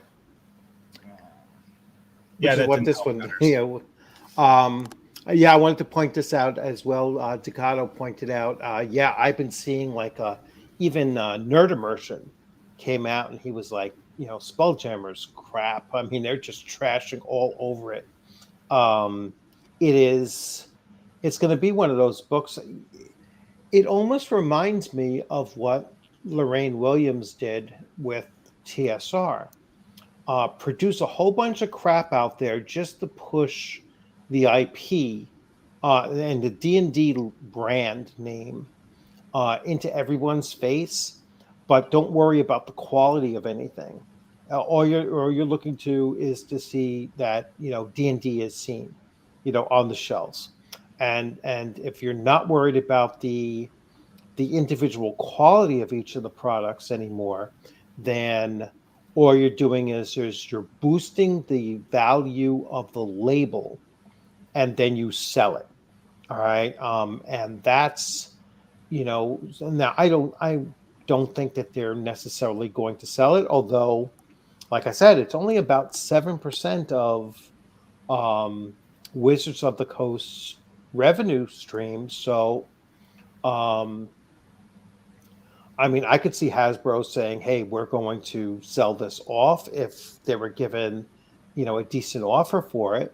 I mean, or it could be like with DC, and they're like, you know what, we're trimming the fat, and bye. Yeah. They could just shelve it. I mean, because Shelve it for, just like Wizards of the Coast have shelved all of the IPs that they hold from TSR. They could shelve, they could shelve this for, a number of years and then do some big return. well, like Disney, where they decide to take an old a movie that people love and expect to be able to buy at any random point in the near future, and then Disney's like, oh wait, we're going to stop making new copies of this for several years, so buy it now while you still can. Oh, so that guy's annoying though. I can't stand that How to Be a Great GM. That guy's annoying as hell. I can't watch this crap. But Nerd Immersion destroyed it. Basically said it was like, how do you not have ship-to-ship combat, or have like 3-4 pages on ship-to-ship combat. I mean, it's just ridiculous. And it's lazy. Their writers are lazy, and they're not worried about putting out quality product. They're worried about putting out a lot of product. The McDonald's hamburger. Let's see. Oh wow! Dunk South made an interesting comment about professionally bound books. He says that his dad has a print of John Calvin's treatise that was made in 1619. Where do you see that? It's in your YouTube chat. Okay. Oh, I'm a YouTube chat. Yeah, no, I'm just directly here. I'll see if I come across it here. Sometimes there's a little delay, like I'm looking on StreamYards. Oh, well, it's from someone named using the screen name Dunk South. Dunk South, I haven't gotten to him yet. So, okay. But yeah, a 400-year-old book. Yeah. I have quite a few that are a lot older than I am myself. I think the oldest one I've ever picked up is 100 years old nowadays. So weird. I don't see Dunk South here yet. Derek Mann, hello. That's the first I've seen your name here, Derek. Welcome. Wow, I'm behind on comments. I'm going to try to catch up on comments. Let's see. Iron Man, hey, how's it going? And let's see. Wow, I'm so far behind. Sorry, I'll try to get caught up on. You don't see sometimes the comments are. Here he is. There you are. Hello, Dunk South. On the note of professionally bound books lasting longer, I can vouch my dad had a print of John Calvin's treatises from 1619. Ed, welcome to the channel. I don't think I've seen you before. And let's see. We shall move on. And I got caught up. Okay. So if I missed over, our type of people, let's see what he says here. Watch the type of people that would rape a deaf girl and cut her hands off so she couldn't tell. Oh my God, it's terrible. Yeah, that's pretty brutal. So anyway, so I was hoping the OGGM was going to be able to make it. I believe he said he was going to be on 9 o'clock his time. So that's like, no, I think it's 5 o'clock his time. So okay, that would have been at 9 o'clock OGGM's time. He lives in California. It's like that would be like midnight here. I'm not going to be on then. So you're East Coast, huh? Okay, yeah, I'm East Coast. Yeah. Yeah, So I was going to say that 11 p.m. Central Time. I know I'm not going to get into that. You said the other thing that Garibay doesn't really understand. He's another commentator. Is that Perkins and both Perkins and Crawford have always been more, much more dedicated to fourth edition, and you see more connection to fourth edition with 5e than you see 5e to third edition, or certainly earlier than that as well. And this move here really does strike me as being the to move back towards making it more like playing a video game. And that's where I see one D&D going, and they're putting it out there that that it is a they're looking to have that full gaming experience completely online. So for for all of us scrub players that play online now, because we don't have we don't have the groups in our local areas to actually play in our homes. That's the model that Wizards of the Coast is moving towards. Well, one concern I have there, and it's one of those things where you can't really confirm or deny it until you try it out for yourself. But one thing I did try out for myself is Neverwinter Online, free-to-play game. So I'm like, okay, it has a mission editor that lets you make D&D missions. So Yeah. way back years ago when they actually had that working, I tried it out to see what to do. And it actually had quite a lot of functionality to it. Let's put it that way. And, you could make some really good stuff with it. It's just that it would take you weeks to learn. And I kind of suspect that whatever tool D&D Beyond gets added to it to make 3D maps that are like custom player-built things, I don't think most players are actually going to have the inclination to spend hours learning how to use the tool.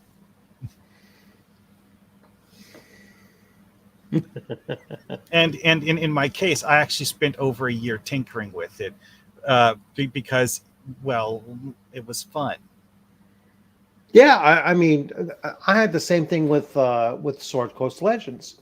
I mean, it was a great game. You could really tinker around with the stuff. You could function just as the DM, and other players could run through the dungeon, and you could modify their experience. You can, add things in. You could drop in monsters. You could do this. You could do that. You could leave little notes that they could pick up, and when they picked up a note, it would actually open up, and you'd be able to read it. There was a lot of really good functionality on it. I have to double check and look. It's been that many number of years, probably like 2015. They launched it and then ended it within like 6 months. I think it was Cryptic Studios that built it. All right. And there were, Cryptic Studios it was a good studio. I mean, they knew what the hell they were doing. Well, I mean, Cryptic Studios, they are currently running Star Trek Online. Yeah, I mean, and Neverwinter Online. Yeah, so they had, they had some, talent in making games. So it was actually, I don't know if you're familiar with Circus Legends, but it actually was a decent game. All it needed was some additional player customization. Like you should have been able to, in the story mode, you should have been able to make your own NPCs for the party in story mode. That would have been, that was one of the things we were asking for, was let us build a party to go and and do the main storyline. That way, you created the entire thing. Same mechanics as the open play, but do it for the storyline instead. But that is something that was a feature in Neverwinter Online's Foundry. It's just that Neverwinter Online's Foundry was always based around editing existing NPCs that are you see in the game, and not creating from scratch. So you had fundamental limitations, but enough freedom to make it interesting. Yeah. Yes, Staccato, you're right. Mike Merles was the only one who had a clue about what D&D was, and actually he was probably the last holdout that actually had any respect for the founders of TSR. Both Gary Gygax and Dave Arneson. So once they removed him, I think that I don't think that you've heard a positive statement about Gary Gygax since then from Wizards of the Coast. They do not honor him. They never mentioned his name. They only when they both don't passed.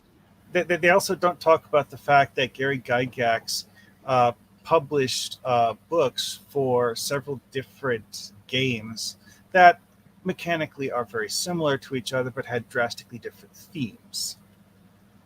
D&D was merely one game that he published. Yeah. Live. Oh yeah. Like, for example, he had one that was Wild West themes. Mm-hmm. I'm blanking on the name, even though it's a game I've played. Boot Hill? Yes, that one. Yeah. And that was an early game too. Yeah, it was actually pretty fun. Yeah, no, it was a good game for its time. Absolutely. Simple but fun. And also it's Wild West themed. So, you know, there's a whole lot of stuff you can do playing around in the setting. Yes, Staccato, I have the same statue. And it is an awesome statue.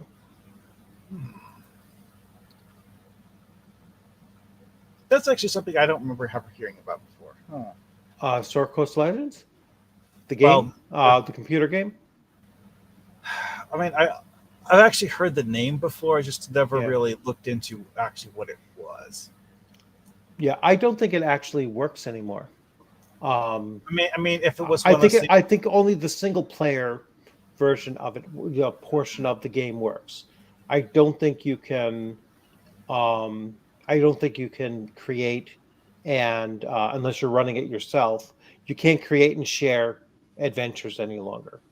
There's no unified server for people to jump on.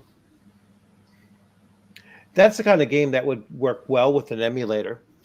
If somebody can't, it's like Cryptic Studios had a game that they made long ago before, Champions Online, Star Trek Online, and Neverwinter Online, which got canned by what was at the time their publisher.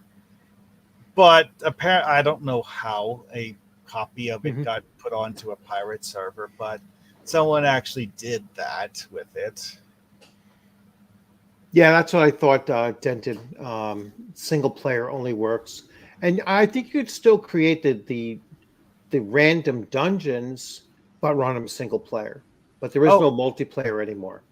With City of Heroes, that's what it was. Oh, yes. City of Heroes, because of the fact that the pirate servers are actual servers, you can actually go into City of Heroes and make player-created missions today. Yeah, I've actually done it. Yeah, I've played the emulator a little bit. It was nice going back in there. I loved that game when it first launched, and I was completely disappointed when City of Villains came out and you weren't really villains. You were fighting other evil things, which to me is not villainous. I mean, you do on a few occasions do some actual serious villainy, but I mean, seriously, the number of times I fought Lord Recluse as a villain, I mean, why? In DCUO, you actually get to do cooler villain stuff. One of my personal favorite missions, you as a villain actually end up torturing the Teen Titans with magic as part of some ritual to try to bring Trigon to Earth. which is like, yeah, that's some hardcore villainy. But it's one of those things where obviously you're not actually going to kill them, but Yeah. you at least get to make a show of trying to kill them. Okay. It's approaching. Well, we're already at 2 hours and 10 minutes, and it is approaching 10:40. So listen, Mar Hawkman, thanks for joining, and thanks everybody for coming in and chatting and putting out your comments there. Some of them were actually, pretty enlightening. Um, some things I didn't know about, so I was happy to see that. And yeah, a lot of those games are worth taking a look at. I'm sure. I know I've tried to get into DDO a couple times in the last couple of years or so, and always wanted to try a monk, but it's locked behind a paywall, and I'm not going to pay just for a class. It's like I said, it's that they have a whole bunch of microtransactions. Yeah. And then with Neverwinter, I haven't played Neverwinter Nights in God knows how long. Probably this isn't Neverwinter Nights. Neverwinter, I mean, yeah. Neverwinter Online. Yeah, online. I haven't played that in. Neverwinter Nights is a different game. Yeah. I don't know. Yeah, Neverwinter Nights was the isometric one. I think I don't remember. It's been a long time. But yeah, the MMO I haven't played in probably about 3 years. Probably did a video of it on my channel, but I haven't played it in like 3 years. Well, I mean, the Legion of Myth guys had fun with it for a while. Yeah, but that was years ago. Yeah. So, yep. Thanks for coming on, Ducato. I'm going to wrap it up here because I have one more day of work this week, and then I'll have a nice 3-day weekend. I finally found the thing. Let's see here. Who is Dungeons and Dragons? I found a screenshot of the loading screen for Sword Coast Legends, and it's doesn't look like it's a Cryptic Studios title. It's no, they were In Space and Digital Extremes. Yeah, but those were. Did Cryptic had something to do with it? Were they the publisher? No, Cryptic's a game development studio. I mean, Cryptic are the peoples who made Neverwinter Online. Okay, I might just be conflating it then. I'm thinking of it. I thought they had. I thought they were connected to it somehow. It doesn't look like it. Because yeah. I'll double check. I'll take a look. Because there's still a Steam page for Sword Coast Legends. It's just it's more like archive photos of what the game used to be. All right, so I'm I'm mistaken then. It's been quite a while since I've looked at it. So yeah. So I really thought it was Cryptic, but okay. As of 10 a.m. Eastern Time, July 25th, 2018, our multiplayer service for the game will be taken offline and all stored player data will be deleted. If you own the game in your Steam library, you will still have access to any offline content, including the single-player campaign. Yeah. And again, that was 2018. Yeah. Yeah, like I said, it was 4 years ago when they shut that down.